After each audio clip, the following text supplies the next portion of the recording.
क्या रीज़न रहा कि आपने लिखना स्टार्ट किया? राइटिंग एक गॉड गिफ्ट है। कब वो एक पोएट्री बन गई सर मुझे पता नहीं लगा। इंट्रोवर्ट एंड एक्सट्रोवर्ट्स में फ़र्क क्या होता है? एज एन इंट्रोवर्ट हम लोग को थोड़ा टाइम लगता है। कि जो डरे-डरे से होते हैं वो इंट्रोवर्ट होते हैं? ऐसा लगता है लोगों को इंट्रोवर्ट बात करना चाहते हैं। तो ये एक्चुअल में मिथ है, ये गलत है ना? एक एक्सट्रोवर्ट भी तो शायद हो सकता है। कि आप जो है बचपन में एक्सट्रोवर्ट थी फिर इंट्रोवर्ट बन गई? एक पॉइंट आया था कि मुझे लगा कि यार अब मुझे शांति रहना। दोनों लोगों ने मुझे मिसअंडरस्टैंड किया। ये आपकी चॉइस थी, मतलब आप खुश हैं? आपके पास कोई ऑप्शन नहीं बचा था, इस वजह से आपने उसको स्ट्रेंथ बना लिया? You need some space to recharge yourself. किसी सही इंसान से ये सारी चीजें करनी चाहिए। फिर जब आप एक्सट्रोवर्ट बनती हैं तो क्या आप स्ट्रेस फील करती हैं? एक इंट्रोवर्ट को जब एक स्पेस मिलती है ना तो वो ओवर शेयर करने लगता है। एक सही इंसान का चुनाव सबसे ज़्यादा ज़रूरी है। जो एक्सट्रोवर्ट होते हैं वही दुनिया में सक्सेस हो पाते हैं। टीनेजर बहुत टेंडर एज होती है। इंट्रोवर्ट और शाई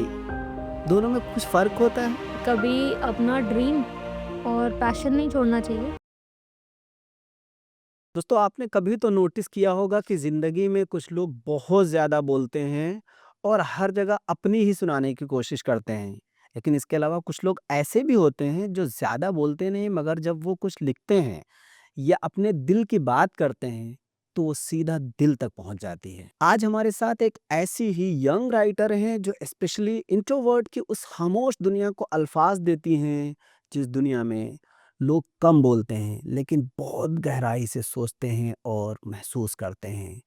कानपुर उत्तर प्रदेश से बिलोंग करने वाली प्रज्ञा गौर ने बहुत कम उम्र में राइटिंग की दुनिया में अपनी एक अलग पहचान बना ली है। उनकी पहली बुक द फ्लैशबैक और इसके अलावा द काम कॉर्नर जैसी बुक ने लोगों के दिल मोह लिए। स्पेशली द काम कॉर्नर उन लोगों के लिए एक सेफ स्पेस बनती जा रही है जो शायद ज़्यादा बोलते तो नहीं है लेकिन बहुत कुछ महसूस करते हैं।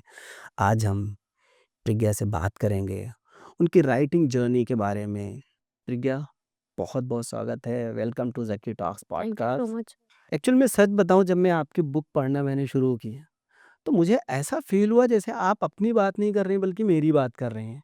इस इतनी कम एज में आप 2 बुक की राइटर बन गई, इसके अलावा भी आपने कुछ लिखा उसमें बात करेंगे। तो इसका बैकग्राउंड क्या रहा? क्या रीज़न रहा कि आपने लिखना स्टार्ट किया या किन-किन लोगों ने आपकी इस जर्नी में, राइटिंग की जर्नी में सपोर्ट किया? मुझे उम्मीद है कि आप जो हैं डिटेल में बताएँगी कि क्या क्या रीज़न रहा है? सर पहले राइटिंग जर्नी की बात करते हैं। मेरी नानी माँ अब नहीं है बट मेरी फैमिली मेम्बर्स ने बताया कि वो शी यूज्ड टू राइट। और उस टाइम पर कह सकते हैं 1970s में उन्होंने डबल एमए किया था इंग्लिश लिटरेचर से, एसएन सेन कॉलेज कानपुर से। So she used to write. तो मम्मी बताती हैं उनके पास नेहरू जी, इंदिरा जी सबके ऑटोग्राफ्स थे और उन्होंने काफ़ी उनकी डायरीज वगैरह थी जिसमें वो पोएट्रीज वगैरह लिखा करती थी। तो ऐसा कहते हैं कि वो राइटिंग एक गॉड गिफ्ट है उनसे जो मुझे मिला है। और तो that's why I right. Okay, okay. और बचपन से ही लिखती थी आप क्या? हाँ जी, मैंने स्टार्ट किया था 2015 में when I was in class 10th। तो ऐसे ही रैंडमली 4th सितंबर था, 4th सितंबर 2015। टीचर्स डे का टीचर्स डे था अगले दिन, स्कूल में प्रिपरेशन हो रही थी टीचर्स डे की। तो being an introvert, being a silent girl, मैंने लास्ट बेंच पकड़ी। मुझे कोई इंटरेस्ट नहीं था सेलिब्रेशन में या किसी चीज़ में बिकॉज़ ना डांसिंग आती थी, ना सिंगिंग आती थी। तो एक चीज़ थी कि भाई लास्ट बेंच पकड़ो, बैठो। Back bencher. हाँ। हाँ। विंडो सीट थी, कुछ सोच रहे थे कि तो ऐसे ही पेन पेपर पकड़ा, कुछ लिखने की कोशिश की। नेक्स्ट डे टीचर्स डे था और टीचर्स पे ही लिख रहे थे। एक कब वो एक पोएट्री बन गई सर मुझे पता नहीं लगा। और फिर वो पीस ऑफ पेपर मैंने छुपा कर रखा था मेरी स्टेशनरी बॉक्स में, मेरे पेंसिल बॉक्स में। तो एक दिन ऐसे ही जा रहे थे स्कूल से घर बस में, तो एक लड़की ने देखा उसको, मेरी फ्रेंड थी। तो वो घर के पास ही रहती, तो उसने देखा पेपर कि क्या है, क्या पढ़ रही हो? तो मैंने दिखाया, मैंने कहा यार बताना नहीं किसी को। तो ये और फिर उसने नेम गेस कर लिया पता नहीं कैसे कि किसके लिए है। नेक्स्ट डे जब स्कूल पहुँचे, रिसेस में मैम ने बुलाया मुझे, कहती वो पेपर मुझे दिखाना। मैंने कहा वो एक्नॉलेजमेंट में अगर आपने दोनों बुक्स की देखा हो तो एक ईशा मैम मेंशन है उसमें, इट्स इट्स अबाउट हर। तो उन्होंने वो बुला के मुझे पेपर देखा, कहते पेपर मुझे वो पोएट्री पढ़नी है, जो तुमने लिखा है वो मुझे पढ़ना है। मैंने कहा मैम मैंने कुछ नहीं लिखा because I was too scared. तो नहीं प्लीज़ इट्स अ रिक्वेस्ट, मुझे पढ़नी है।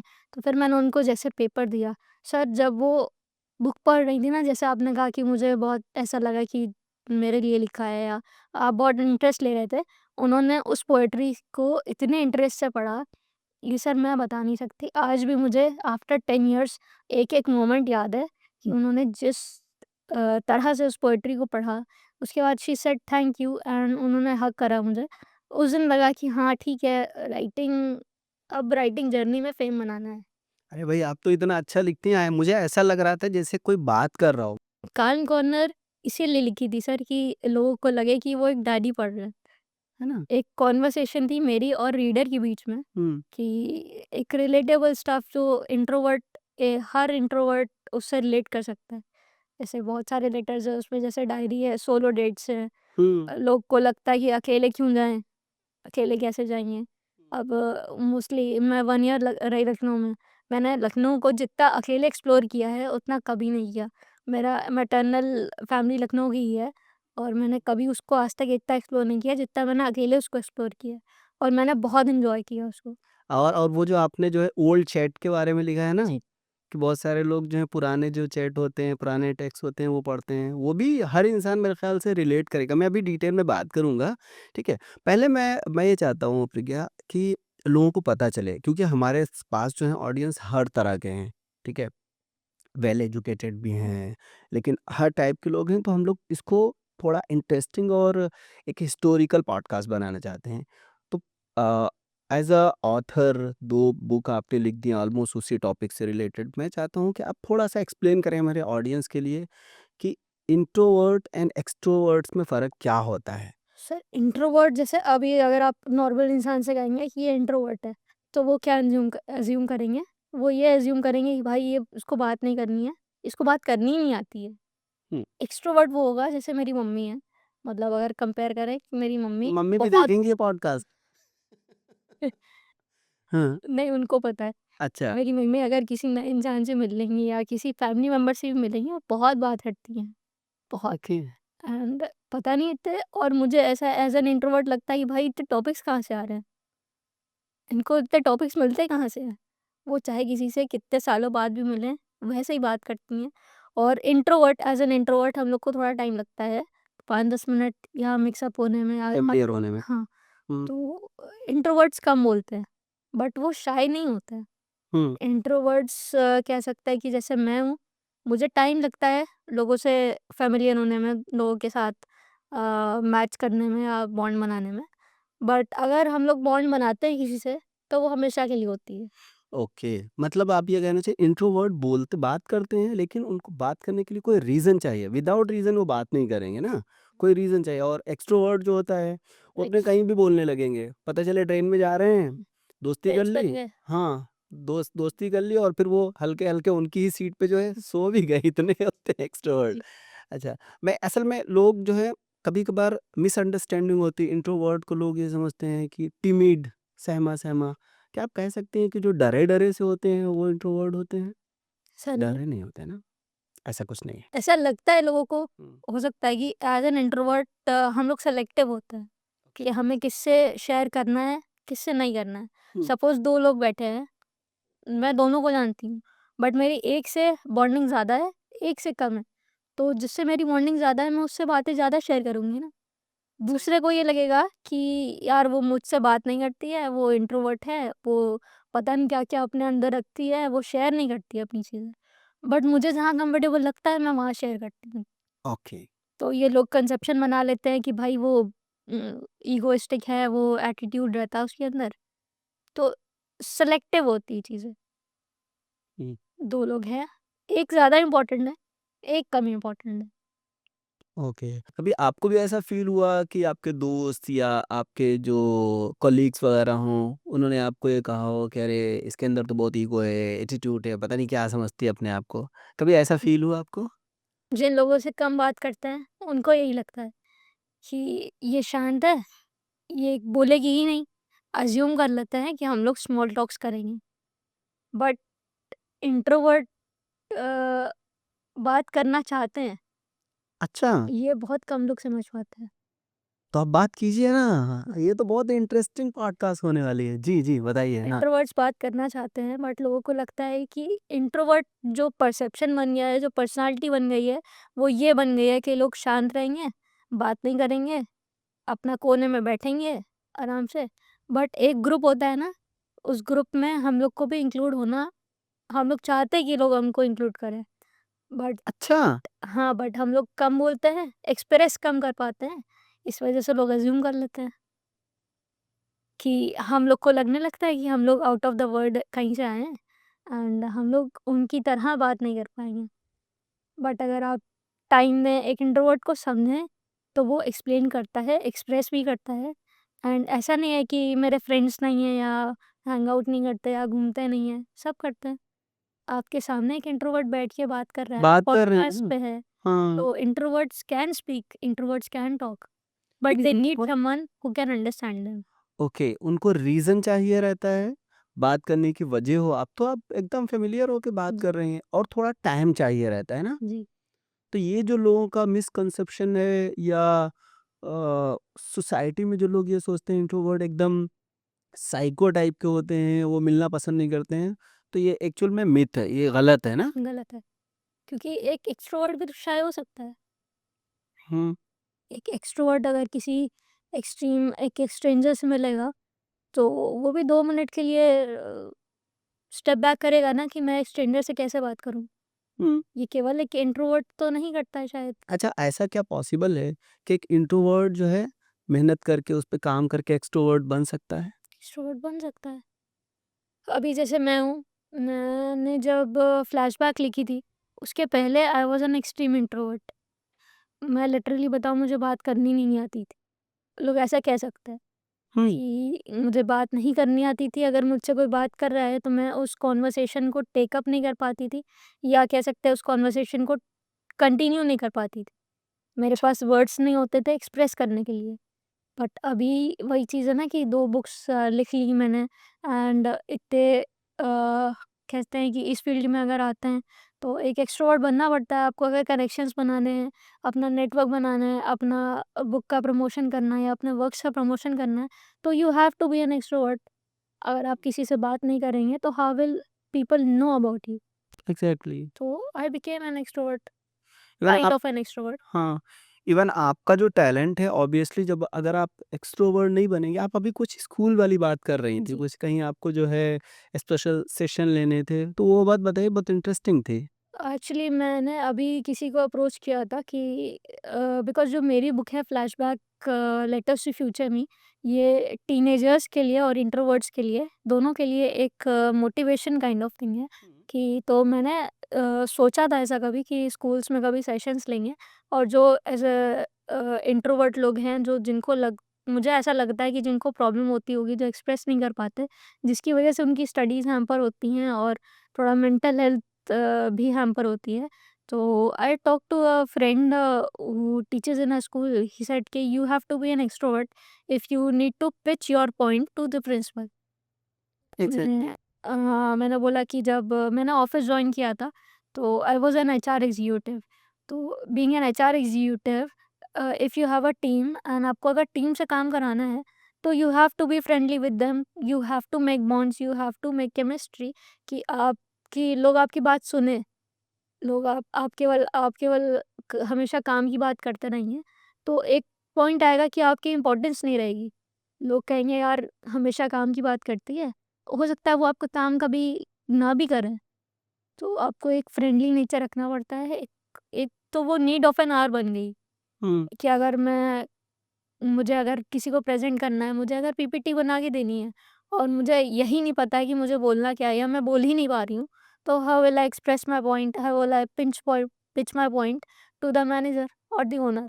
एग्ज़ैक्टली। तो so it be means Pragya as a professional extrovert जी, एंड पर्सनल आप जो है इंट्रोवर्ट रहती हैं जी। ना? नीड ऑफ एन आवर, हाँ। अगर आपको कुछ काम करना है तो you have to be an extrovert. Hmm, तो एक इंट्रोवर्ट को एट अ पॉइंट एक्सट्रोवर्ट बनना पड़ता है। हुँ। अच्छा, मैंने आपकी बुक में पढ़ा है द काम कॉर्नर में स्पेशली आप एक जगह कहीं लिखती हैं कि मैं बचपन में एक्सट्रोवर्ट थी। मम्मा मेरी जी, बताती हैं मैं बहुत बात करती थी, बहुत जल्दी लोगों के साथ फ़ैमिलियर हो जाती थी। है ना? ऐसा कुछ है ना बुक में, मुझे याद पड़ रहा है आपकी ही बुक में है। फिर सडन ऐसा क्या हुआ कि आप जो है बचपन में एक्सट्रोवर्ट थी फिर इंट्रोवर्ट बन गई? सर बचपन का मैं बताऊँ कि अभी मैं एक वेडिंग में थी, फ़ेब में एक वेडिंग थी, तो वो लोग मुझे मिले थे 2000 जब मैं 4 साल की थी। तो उस वेडिंग में मैं नहीं जा पाई थी बिकॉज़ ऑफ माय ऑफ़िस और सब। तो मम्मी ने मेरे को बोला, यार जहाँ जाओ सब बोलेंगे प्रज्ञा कहाँ है, प्रज्ञा कहाँ है? हुँ। मैंने कहा प्रज्ञा क्यों नहीं आई? मैंने कहा यार ऐसा क्या है? तो मम्मी ने बोला कि यार तुम बचपन में जब तुम छोटी थी ना, तो तुम सबसे बहुत बात करती थी कि ट्रेन में भी तुम्हारे अगर हम लोग जा रहे होते थे लखनऊ से कानपुर, तो तुम सबसे बात करने लगती थी, सबको एबीसीडी सुनाने लगती थी या जो तो भी तुमको राइम्स आती थी सारी सुनाने लगती थी। अब वो अगर लोग मुझसे मिलेंगे कहेंगे यार ये तो बोलती ही नहीं है, ये चुप ही रहती है। तो एक पॉइंट आया था कि मुझे लगा कि यार अब मुझे शांत ही रहना है। क्यों? अभी लोग किसी ने हो सकता है मैंने किसी गलत इंसान से एक्सप्रेस किया हो या मैं ओवर शेयरिंग करने लगी थी। नहीं, नहीं, ये तो बहुत इम्पोर्टेंट मोमेंट है कि मैंने आपकी बुक में भी ये चीज़ पढ़ी है और कई जगहों पे मुझे ऐसा फ़ील हुआ कि आप एक्सट्रोवर्ट थीं, लेकिन इंट्रोवर्ट बनी किसी वजह से। There is a reason behind that कि जी। आपने अपनी फीलिंग किसी के साथ शेयर की और वो गलत जगह पे शेयर की। इस वजह से आपने कंप्रोमाइज़ कर लिया कि अब मुझे साइलेंस रहना है या एक कॉर्नर में रहना है। ऐसा कुछ हुआ? हाँ, ज़रा एक्सप्लेन कीजिए। हुँ। मे बी लोग ने कभी मैं अपने पॉइंट को सही से एक्सप्रेस नहीं कर पाई। कभी लोगों ने समझा कि गलत समझा, जो मैं समझाना चाह रही थी, वो नहीं समझा।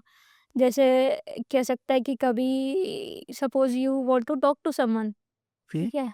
और you want to take the conversation longer, you wanted to make it an hour or so and the person assumes कि ये इंट्रोवर्ट है, let's keep it to a small talk. तो एक लेटर ये भी है कि स्मॉल टॉक्स और डीप टॉक्स वाला हुँ। एक लिस्ट हाँ, मैंने पढ़ा है। जी। लेटर है काल्म कॉर्नर में।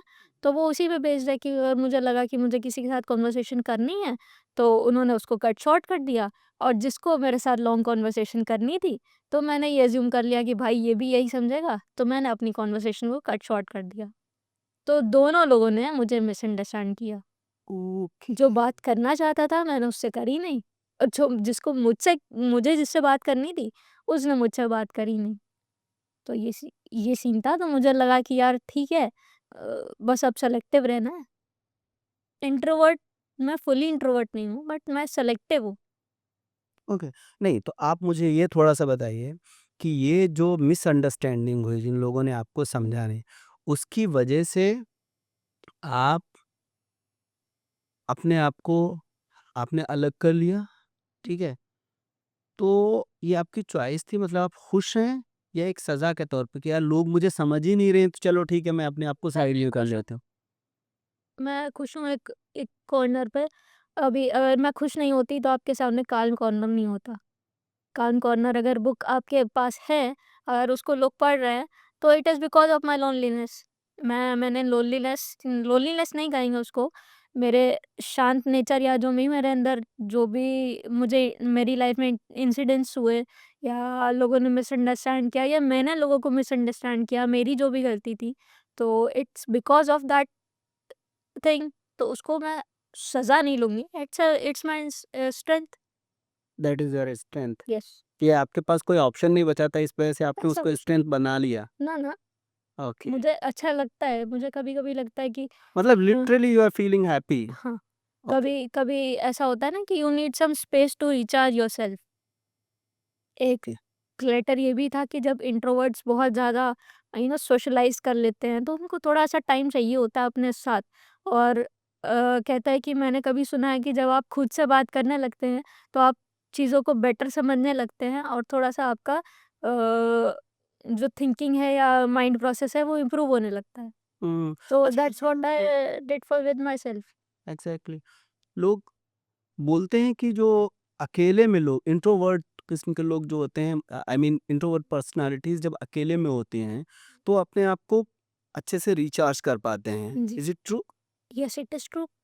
आप जब अकेले बैठेंगे शांत कॉर्नर में कॉफ़ी लेके बैठेंगे तो आप बहुत सारी चीज़ें अपने साथ आप कॉन्वर्सेशन करेंगे। तो जब आप कुछ कॉन्वर्सेशन किसी सामने वाले से करेंगे तो आप हो सकता है कि जो आप समझाना चाह रहे हैं, इंसान कुछ और समझे और उसका कुछ और परसेप्शन हो उस पे। बट आप जब खुद से बात करेंगे, तो आपको पता है कि उसका क्या रीज़न है, क्या आंसर है और थॉट प्रोसेस मैच होगा या आपको समझ में आएगा कि आपकी क्या गलती थी। कभी-कभी ऐसा भी होता है कि जब मैं इंसिडेंट्स को रिकॉल करती हूँ या अपने जब बैठी होती है शांति में, तो रिकॉल कि यार इस दिन मुझसे ये गलती हुई थी, क्यों हुई थी? और वो कन्वर्सेशन होती है एज़ अ पर्सन होती है। एक हुँ, एज़ अ पर्सन मेरी कन्वर्सेशन होती है मेरे साथ और मुझे मतलब ऐसा लगता है कि मुझसे हाँ, ये गलती हुई है। इसको कैसे इम्प्रूव कर सकते हैं? वो एक नॉर्मल पर्सन की तरह एक मेरे कन्वर्सेशन मेरे साथ ही होती है। हुँ, like just like letters to future me, जो मैं फ्यूचर के साथ लेटर्स फ्यूचर को लिखे थे, वो मेरी प्रेज़ेंट टाइम से मेरे प्रेज़ेंट सेल्फ से एक कन्वर्सेशन होती है कि भाई यहाँ ये प्रॉब्लम हुई थी, इसको ऐसे इम्प्रूव करना है, नेक्स्ट टाइम से ये नहीं करना है। तो हुँ। अच्छा, जैसे इसी वजह से कहा जाता है जो इंट्रोवर्ट होते हैं वो बहुत डीप सोच लेते हैं ना? जी, कि आपने बताया कि आप बचपन में काइंड ऑफ एक्सट्रोवर्ट थीं, जी। लेकिन किसी वजह से, किसी इंसिडेंट की वजह से या लोगों ने आपकी बात को समझा नहीं, उसकी वजह से आप इंट्रोवर्ट हुईं, हुँ, ठीक है? या सिलेक्टिव हो गईं। जी। तो क्या आपको नहीं लगता है कि जो बंदा जो है नहीं, वो बनना चाहता है, तो क्या वो एक अपने अपने अंदर से एक जंग कर रहा है, मेंटली बहुत ज़्यादा स्ट्रेस हो नहीं हो जाता होगा? मेंटल हेल्थ पे इशू तब होता है जब हम किसी चीज़ को अपने अंदर रख लेते हैं और हम किसी से एक्सप्रेस नहीं कर पाते। जब फ्लैशबैक मैंने लिखना शुरू सोचा था, उसके पहले ऐसा हुआ था कि मेरी कॉन्वर्सेशन हो रही थी ग्रीष्मा दी से, तो शी सेड कि तुम बहुत सारी चीज़ें अपने अंदर रखे हो और तुम्हें किसी से कहना चाहिए, किसी सही इंसान से ये सारी चीज़ें करनी चाहिए, क्योंकि ये कहीं न कहीं तुम्हारी मेंटल हेल्थ को हार्म कर रही है। अच्छा, जब एक अंदर बर्डन पड़ जाता है, अंदर जब हम बहुत सारी चीज़ें अंदर रखते हैं अपने, एक बर्डन होता है और वो कहीं न कहीं वो बर्डन हमको हैम्पर करता है। तो ये as an introvert mental health को अफ़ेक्ट कर सकता है। ओके। इंट्रोवर्ट और एक्सट्रोवर्ट के अलावा भी एक और है, जी, एम्बिवर्ट। ये क्या होता है? एम्बिवर्ट कह सकते हैं एक इंट्रोवर्ट एंड एक्सट्रोवर्ट का मिक्सचर, जो शायद अब मैं हो गई हूँ। मैं इंट्रोवर्ट हूँ, ठीक है, बट एज़ एन ऑथर अगर मैं इंट्रोवर्ट रहूँगी, तो मैं अपनी बुक को प्रमोट कैसे करूँगी? अगर मुझे अपनी बुक को प्रमोट करना है, लोगों तक पहुँचाना है या मुझे सपोज़ बुक स्टोर्स में बात करनी है, किसी लाइब्रेरी में बात करनी है, तो अगर मुझे यही नहीं पता होगा कि मुझे बात कैसे करनी है, क्या करनी है और बात करनी है, अगर मैं बात ही नहीं करूँगी तो मेरी बुक उन तक पहुँचेगी कैसे, मेरी बात उन तक कैसे पहुँचेगी? तो हुँ, एज़ अ प्रोफ़ेशनल मुझे एक्सट्रोवर्ट बनना पड़ेगा। हुँ, हुँ। तो तो उसमें मेरा क्वेश्चन ये है कि जब वैसे तो आप इंट्रोवर्ट हैं, बट जी। एज़ अ प्रोफेशनल जब आप एक्सट्रोवर्ट बनती हैं, तो क्या आप स्ट्रेस फ़ील करती हैं, एंग्ज़ायटी फ़ील होती है या आप नहीं, उसमें भी एन्जॉय करती हैं? उसमें भी एन्जॉय करते हैं, यही तो एक एम्बिवर्ट है। ओह! अच्छा। जी, जैसी नीड अगर है तो आप वहाँ पे ईज़िली कन्वर्ट हो जाती हैं एक्स्ट्रोवर्ट में और जी, वहाँ पे आपको कोई भी एंग्ज़ायटी या स्ट्रेस या कोई डर या ऐसा कुछ नहीं फ़ील होता है, आप जी, आराम से मेरे साथ बात कर रहे हैं ना हाँ जी, पॉडकास्ट में, जी, this is the best example.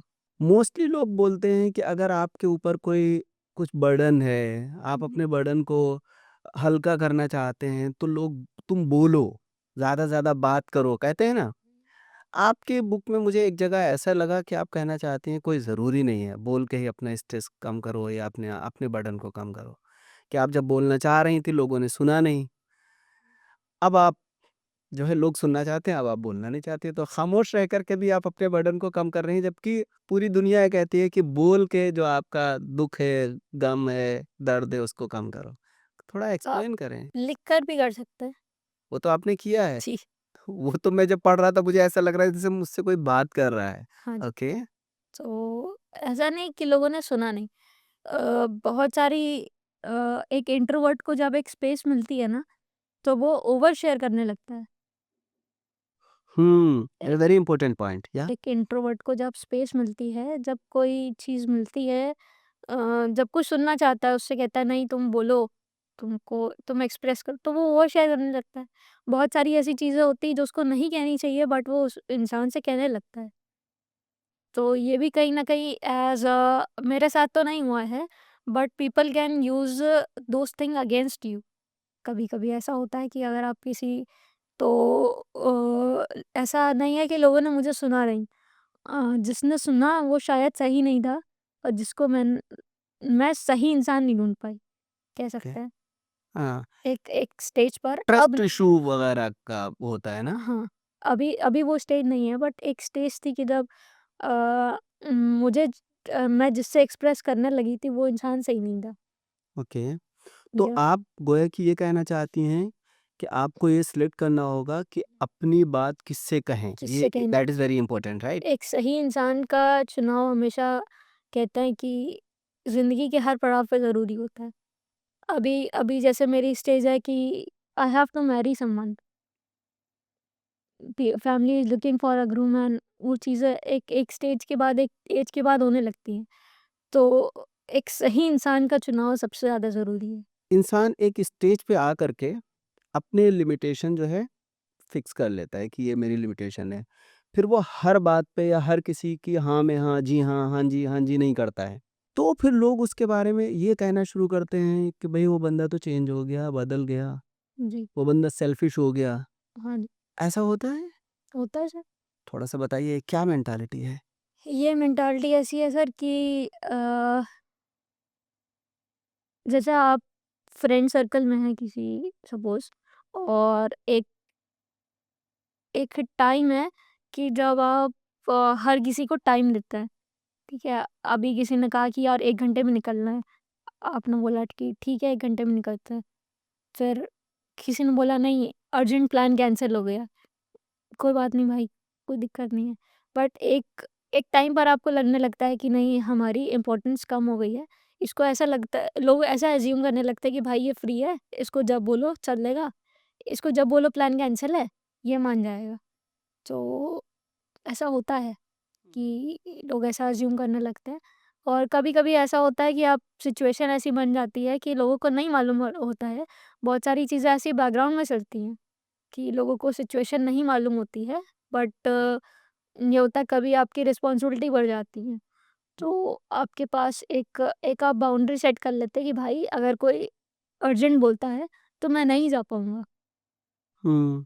हुँ। तो जैसे किसी में अर्जेंट, अभी मेरे साथ एक स्टेज थी कि मैं मुझसे अगर कोई बोले कि भाई 1 घंटे में चलना है, तो मुझे पता है कि भाई मेरे पास और भी चीज़ें हैं लिस्ट में, मैं एट द सही मोमेंट नहीं जा सकती। बिल्कुल।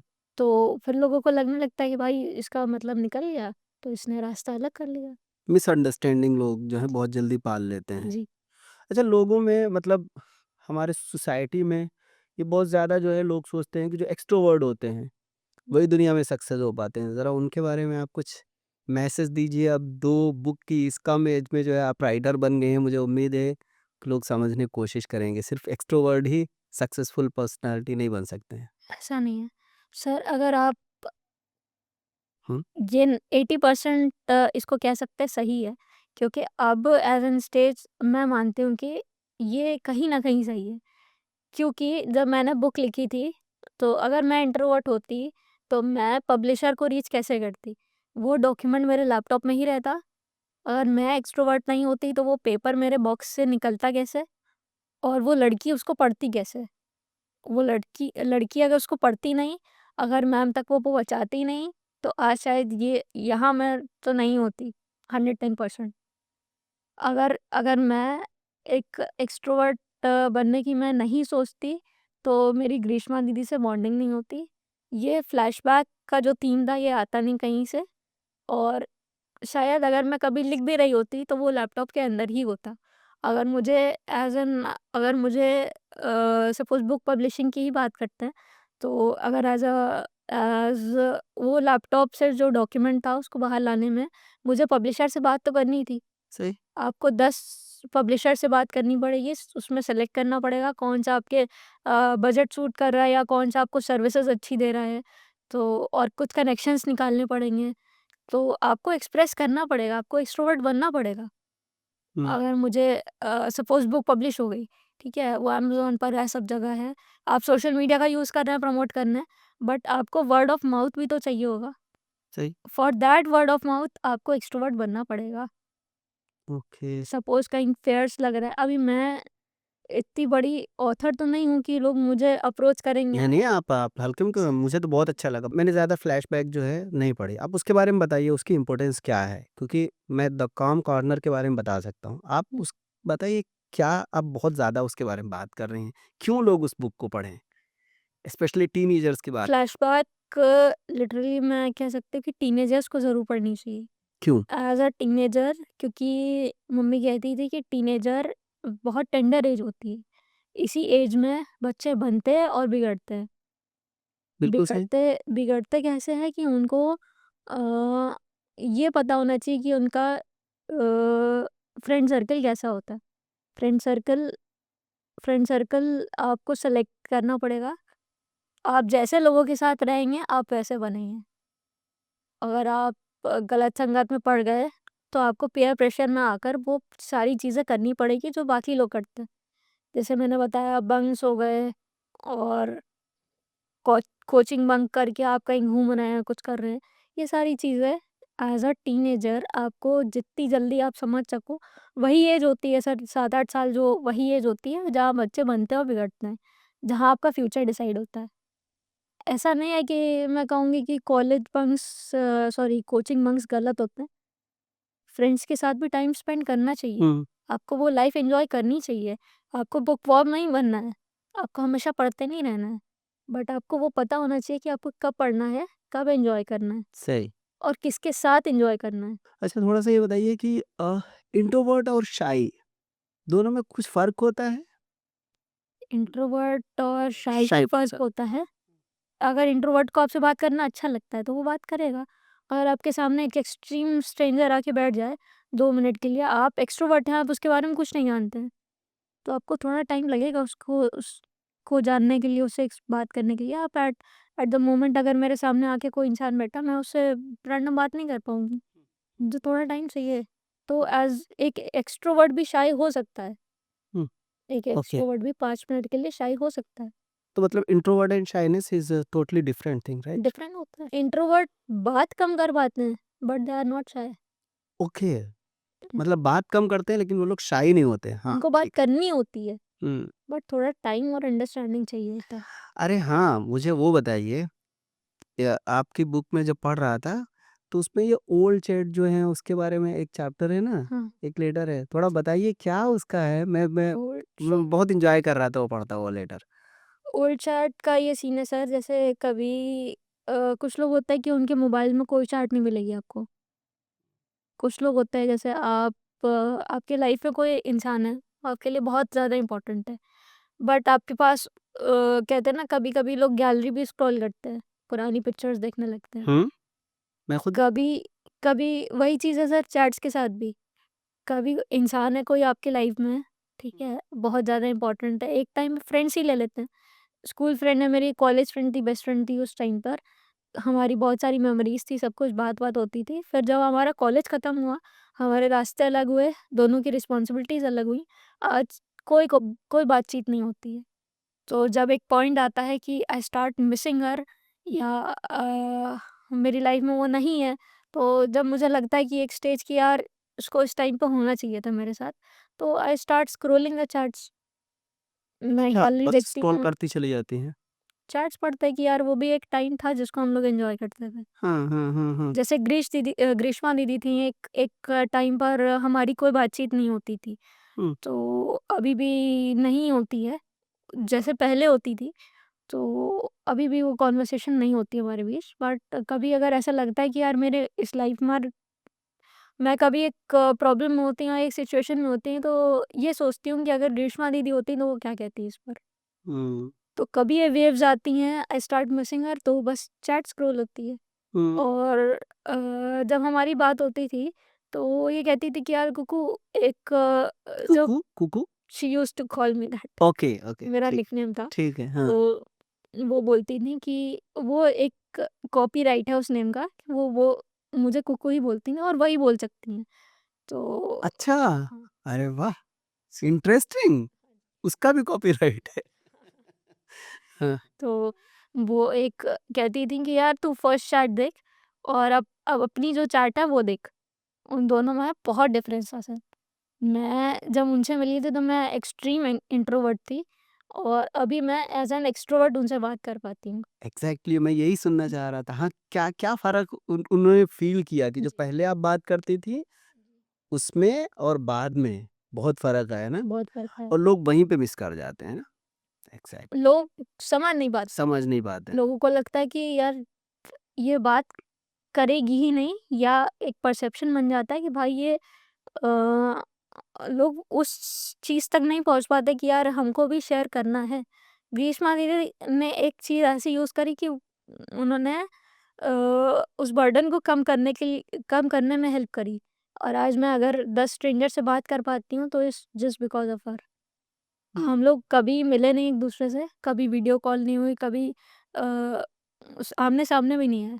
बट अच्छा, बट इतना समझ जाती हूँ मुझे कि मैं बता नहीं सकती किस सर। मूड में आप हैं, कब बात कर रहे हो? Very good.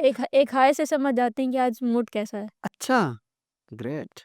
और ऐसी सिचुएशंस में वो गाइड करती हैं मुझे कि मैं नहीं बता सकती सर, वर्ड्स में नहीं है। बहुत सारे लोग अपनी सोसाइटी में इंट्रोवर्ट्स को, मैं आपकी बात नहीं कर रहा हूँ, जनरल में बात कर रहा हूँ। इंट्रोवर्ट्स को एंटी सोशल समझते हैं कि वो इंट्रोवर्ट का मतलब होता है ये एंटी सोशल है। ऐसा नहीं है सर, ये मिथ है? मिथ है। एक्सर इंट्रोवर्ट्स सर क्या कहें 90% चीज़ें मिथ है। अच्छा, हाँ, 90% चीज़ें मिथ है। कभी ऐसा हुआ है कि लोग मुझे प्लान्स में इंक्लूड ही नहीं करते थे। क्यों? मैं इंट्रोवर्ट हूँ, मुझे जाना ही नहीं पसंद है। अच्छा तो मतलब पहले ही से जो है हाँ, अज़्यूम कर लेते थे कि तो प्लान में ही नहीं लाए। But but I would say कि मेरे जो स्कूल फ्रेंड्स हैं, वो आज भी मेरे साथ है। एक गर्ल्स गैंग है जो 8-10 गर्ल्स की, जो अभी भी हम लोग बातचीत करते हैं, सब कुछ करते हैं, हैंगआउट्स करते हैं। ओके, हाँ, बट गुड। दे आर मतलब वन्स इन अ मंथ या जो भी है, कभी बहुत सारे लोग हैं जो आउट ऑफ कानपुर रहते हैं, जब भी कानपुर आते हैं, वी मीट। ऐसा नहीं है मैं अभी भी मैं लखनऊ में हूँ, मेरी बहुत सारे फैमिली तो है ही है, मेरी कलीग्स भी हैं, मेरे फ्रेंड्स भी हैं। आज प्लान था, डिले हो गया, बट आज भी प्लान है उनके साथ घूमने का। ओह! तो तो मतलब ये वी कि लाइक टू हैंग आउट, ऐसा नहीं है। मतलब इंट्रोवर्ट्स जो होते हैं वो ऐसा कुछ नहीं है कि वो ग्रुप डिस्कशन या ग्रुप को हेट करते हों। बस ये है कि उनको एक कंफर्ट ज़ोन चाहिए बट और थोड़ा टाइम चाहिए फ़ैमिलियर होने के लिए। थोड़ा एक एक चीज़ होती है कि जब हम लोग बहुत ज़्यादा ग्रुप में हो जाते हैं और पार्टी-वार्टी में चीज़ें, फिर हम लोग को थोड़ा टाइम चाहिए होता है अकेले में, जिससे हम लोग रिलैक्स कर पाएँ, रिचार्ज कर पाएँ। रिचार्ज कर पाएँ। हुँ, ओके। थोड़ा डायरी राइटिंग के बारे में भी आपने लिखा है। हाँ जी। थोड़ा-सा बताइए लोगों को, ये तो बहुत अच्छी हैबिट है। डायरी कहते हैं ना सर, आजकल जर्नलिंग बहुत ज़्यादा हाँ, रिफ्लेक्टिंग जर्नलिंग ना? हाँ, हाँ। मतलब जर्नलिंग इन टोटल जैसे इंस्टाग्राम वगैरह पे भी देखा था मैंने, पॉडकास्ट भी सुना काफ़ी ज़्यादा कि पीपल शुड स्टार्ट जर्नलिंग। उसमें ये लिखना चाहिए कि 3 things you are grateful for, 3 things जो आज अच्छी हुई आपकी लाइफ में। तो diary is like going back to the time कि आपने उस दिन कैसा फ़ील किया, आपके साथ क्या-क्या हुआ, आप वो मोमेंट्स, वो ऐसी कॉन्वर्सेशन होती है, जो जैसे कहते हैं, जैसे मैंने अभी बोला था कि एक कॉन्वर्सेशन खुद से। डायरी इज़ अ कॉन्वर्सेशन खुद की खुद से। तो बहुत सारे डायरी लोग is like your best friend. आपको जो भी मना रहा है, आप लिखिए उसमें। कोई उस दैट पे इज़ वेरी इंपॉर्टेंट मैं यही क्वेश्चन करने वाला है। बहुत सारे लोग डायरी तो लिखते हैं, लेकिन जो उनकी वीकनेस होती है, जो वीक पॉइंट होते हैं, वो उनको स्किप कर देते हैं। नहीं, गलत है सर। पूरा जो आ रहा है दिल में सब लिखो। Diary make diary your best friend, क्योंकि आप अगर अच्छी बातें लिखेंगे, कहते हैं कि लिखने से थोड़ा मन हल्का होता है। और जो मैंने ऐसा सुना है कि कभी किसी को अगर मेंटल प्रेशर फ़ील हो रहा है, ही और शी शुड स्टार्ट राइटिंग। हुँ, क्योंकि आप मुझे मैं क्योंकि as an author, as a writer यही कहूँगी कि मुझे राइटिंग लिखने से मुझे राइटिंग गिव्स मी पीस। मुझे शांति मिलती है लिखने से। मैं जब अपने थॉट्स को पेपर पे निकाल लेती हूँ, मुझे मैं पीयूष मिश्रा जी ने शायद अभी मैंने कुछ टाइम पहले एक रील देखी थी कि पीयूष मिश्रा जी कहता है कि मैं चीख भी लेता हूँ और आवाज़ भी नहीं आती। मैं अपने दर्द को कागज़ पर लिख देता हूँ, मैं चीख देता हूँ, आवाज़ भी नहीं आती। तो you are just pondering your pen on hmm, paper. और तो क्या लिख रही हैं आप आजकल? सर अभी तो कुछ नहीं, बट प्लान कोई पे आगे। न्यू है प्लान न्यू का? ओके।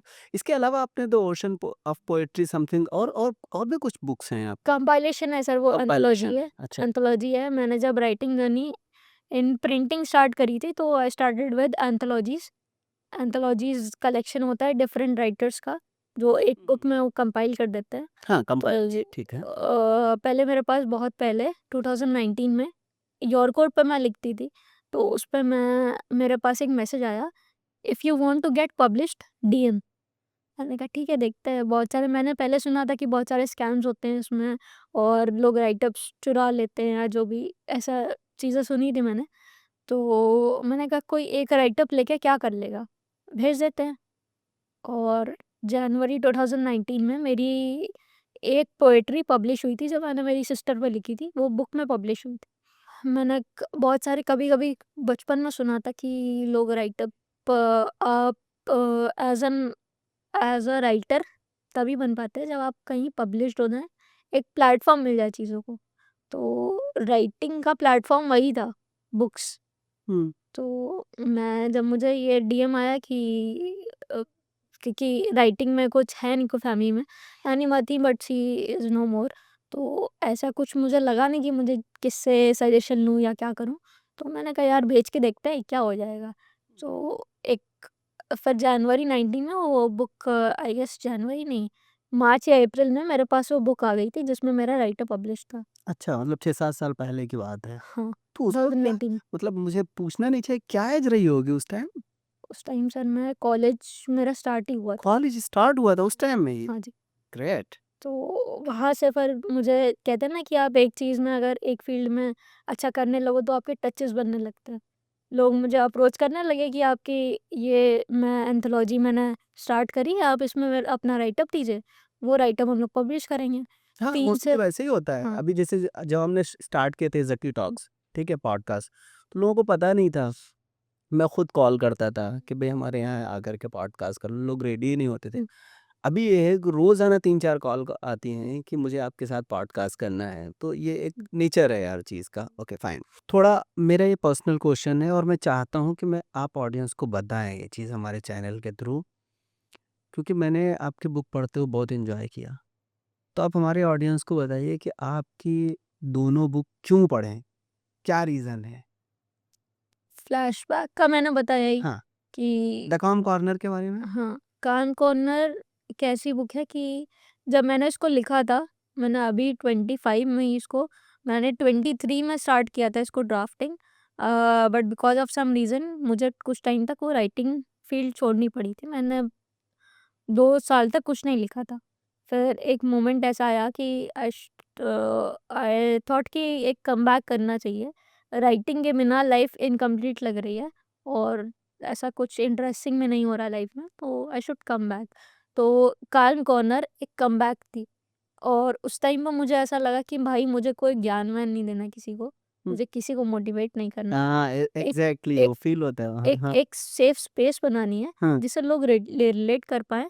बहुत सारी चीज़ें हैं कि जो खुद से, जैसे कहते हैं ना, आपने जब कहा कि ये चीज़ मेरे लिए लिखी गई है, तो मुझे वही एक एक डायरी बनानी थी कि जिसको लोग पढ़ें कि यार जब मैं पढ़ रही हूँ तो मुझे ऐसा लग रहा है कि यार कोई मुझसे बात कर रहा है, कोई मेरे बारे में बात कर रहा है।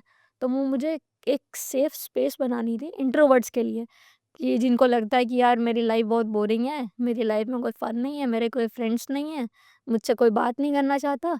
उस चीज़ को मुझे स्टॉप करना था। उस चीज़ को मुझे 2 मिनट के लिए ऐसा करना था कि भाई लोगों को लगे कि नहीं, मेरे जैसे भी लोग हैं और ये चीज़ें लोग रिलेट करते हैं। तो वो एज़ अ मिडनाइट, जब मैं कभी बुक्स, अभी तो सर जॉब्स वगैरह में टाइम मिलता नहीं है, बट जब भी मैं बुक्स रीड करती हूँ, तो मैं मोस्टली मिडनाइट में ही रीड करती हूँ। जब मुझे बिल्कुल सन्नाटा मिलता है, क्योंकि उस टाइम पर लिखना और रीडिंग इज़ वेरी सिंपल, कि जब सब सो रहे होते हैं, तब एक बच्चा जागता है घर में, जो 3 बजे बस ये लिख रहा होता है कि मुझे मुझे मेरे अंदर क्या उलझन चल रही है, मैं क्या सोच रही हूँ। तो अगर calm corner is for those people who love to read at midnight, और वो 2 ढाई घंटे में बुक पूरी ख़त्म हो सकती है। क्योंकि बहुत सारे रीडर्स ने मुझे टेक्स्ट करा है कि उन्होंने ये बुक एक सीटिंग में ख़त्म कर दी, क्योंकि वो बहुत शॉर्ट बुक है और उन्हें काफ़ी इंटरेस्टिंग लगी। बहुत सारी चीज़ें आपको रिलेटेबल लगेंगी और एक इंट्रोवर्ट क्या फ़ील करता है, क्या लोग उसको क्या फ़ील करते हैं, वो सब इस बुक में लिखा है। अगर कोई आपकी बुक पढ़ना चाहे तो हुँ। कहाँ-कहाँ से ले सकता है? कहाँ से मिल सकती हैं? मेरे बुक्स अमेज़न पर हैं, अच्छा, फ्लिपकार्ट, अमेज़न पे है। हाँ, अमेज़न, फ्लिपकार्ट हुँ, और पब्लिशर की साइट पे जैसे नोशन प्रेस और फ़ैनेटिक्स पब्लिकेशन। ओके। तो इन सारे प्लेटफ़ॉर्म्स पर है और बाकी अभी एक कोशिश चल रही है कि मैं उसको ऑफ़लाइन भी ला पाऊँ, ऑफ़लाइन बुक स्टोर्स में। कानपुर में तो 2 ऑफ़लाइन बुक स्टोर्स में है ओके, बुक मेरी, और कहाँ-कहाँ? एक पांडा बुक स्टॉल है और एक बुक्स कार्ट करके है कानपुर में, आर्य नगर में, वहाँ बुक अवेलेबल है। तो प्रज्ञा गौर एज़ अ ऑथर, ठीक है? और बहुत अच्छी बुक की ऑथर, हुँ। इस कम एज में, नॉट ओनली फॉर इंट्रोवर्ट्स, हमारी सोसाइटी को कुछ मैसेज देना चाहेंगी ज़की टॉक्स पॉडकास्ट के ज़रिए। सो प्लेटफ़ॉर्म इज़ योर्स। मेरे जो रीडर्स हैं और जो लिसनर्स हैं, उन सबके लिए ये मैसेज है कि कभी अपना ड्रीम और पैशन नहीं छोड़ना चाहिए। क्यों, वो टाइम लगेगा, बट एक ना एक दिन आपको सक्सेस मिलेगी। सक्सेस नहीं भी मिलती है, तो भी जैसा मैंने कहा कि राइटिंग के बिना मेरी लाइफ़ बहुत इनकम्प्लीट लगने लगी थी। तो एक पैशन, हाँ, हर किसी की लाइफ़ में होना चाहिए और वो पैशन के लिए 10 मिनट ही सही रोज़ टाइम निकालना चाहिए। क्योंकि passion keeps your life going and passion और प्रोफेशन दोनों अलग चीज़ है। किसी ने मुझसे कहा था कि कभी अपना पैशन प्रोफेशन नहीं बनना चाहिए। तो मैं तो यही कहूँगी बस कि अगर आप सिंगिंग करते हो, चाहे डांसिंग करते हो, कुछ भी करते हो, 10 मिनट रोज़ केवल अपने पैशन को देना चाहिए। हम लोग कभी-कभी अपनी लाइफ़ में इतना बिज़ी हो जाते हैं, जैसे कि मैं खुद हो गई थी कि मैंने 2 साल तक कुछ भी नहीं लिखा था, not even a single poetry, और मेरी लाइफ़ बहुत इनकम्प्लीट हो गई थी उससे। तो अगर हम लाइफ़ में इतना बिज़ी क्यों हो जाते हैं कि हम अपने पैशन को ही समय नहीं दे पाते? जो चीज़ हमें अपना नाम दे रही है, जो चीज़ हमारा बर्डन कम कर रही है, जो चीज़ हमें खुश कर रही है, हम उसके लिए क्यों समय नहीं निकाल पाते? हम हर चीज़ के लिए समय निकालते हैं, अपने पैशन के लिए क्यों टाइम नहीं निकाल पाते? बहुत-बहुत शुक्रिया। थैंक यू सो प्रज्ञा राव, आप तशरीफ़ लाई और हमको काफ़ी टाइम दिया। आज हालाँकि आपको आने में, कानपुर से आने में बहुत तकलीफ़ हुई। I am very hmm, sorry for that.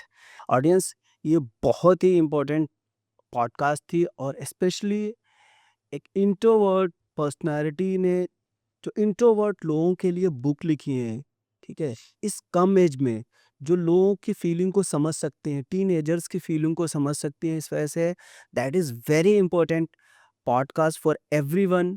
मैं आपसे ये रिक्वेस्ट करता हूँ कि आप इस पॉडकास्ट को न सिर्फ खुद सुनें, फैमिली के साथ सुनें, अपने बच्चों को भी सुनाएँ। स्कूल के लोगों के लिए भी ये पॉडकास्ट बहुत इम्पोर्टेंट है, इस वजह से आप अपने स्कूल्स में भी ये पॉडकास्ट दिखाएँ।